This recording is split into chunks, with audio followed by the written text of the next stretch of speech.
Amazon prime లాంటి OTT ప్లాట్ఫామ్లు web సిరీస్ల కోసం వందల కోట్ల పెట్టుబడులు పెడుతున్నాయి. ఈ సిరీస్లకు ప్రపంచవ్యాప్తంగా క్రేజ్ కూడా బాగానే ఉంటోంది. చాలా సిరీస్లు కోట్లాది మంది ప్రేక్షకులను అలరిస్తున్నాయి. కానీ సిటాడెల్ సీజన్ 1 మాత్రం ఈ హైప్ ను అందుకోలేక ఫ్లాప్ అయింది. దేశీ గర్ల్ ప్రియాంక చోప్రా ఈ భారీ ప్రాజెక్ట్ లో నటించినా అది ఆశించిన స్థాయిలో సక్సెస్ కాలేదు. దాదాపు 2560 కోట్ల రూపాయల బడ్జెట్ తో తెరకెక్కిన ఈ సిరీస్ 2135 కోట్ల రూపాయల నష్టాన్ని చవిచూసింది. స్టార్ కాస్ట్ ఉన్న ప్రేక్షకులు ఎందుకో దీన్ని ఆదరించలేదు. దీంతో నెక్స్ట్ పార్ట్ పై నిర్మాతలు సందిగ్ధంలో పడ్డారు.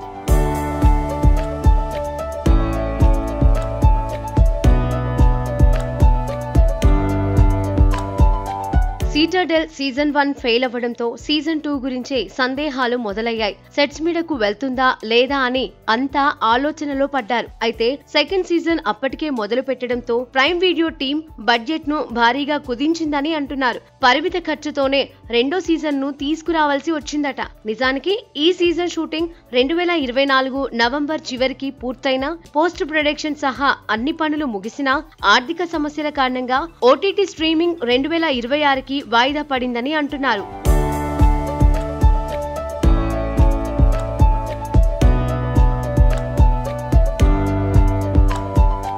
అక్కడ సిటాడెల్ ఫట్ అయినా ఇక్కడ ఇండియన్ వర్షన్ మాత్రం హిట్ కొట్టింది. రాజన్ డీకే రూపొందించిన Citadel honey Bunny Amazon prime వీడియోలో స్ట్రీమింగ్ అవుతూ సక్సెస్ సాధించింది. ఈ సిరీస్ లో ప్రియాంక చోప్రా పాత్రలో సమంత నటించి మంచి పేరు తెచ్చుకుంది. ఇంటర్నేషనల్ వర్షన్ భారీ నష్టాలతో సతమతమైతే ఇండియన్ వర్షన్ మాత్రం ప్రేక్షకులను ఆకట్టుకుని విజయం సాధించడం హాట్ టాపిక్ గా మారింది. ఒకవైపు భారీ బడ్జెట్ తో తీసిన ఈ సిరీస్ నష్టాల్లో కూరుకుపోతే ఇక్కడ స్మార్ట్ గా తీసిన సిరీస్ హిట్ అవ్వడం ఓటీటీ నిర్మాతలకు కొత్త పాఠం నేర్పినట్టయింది.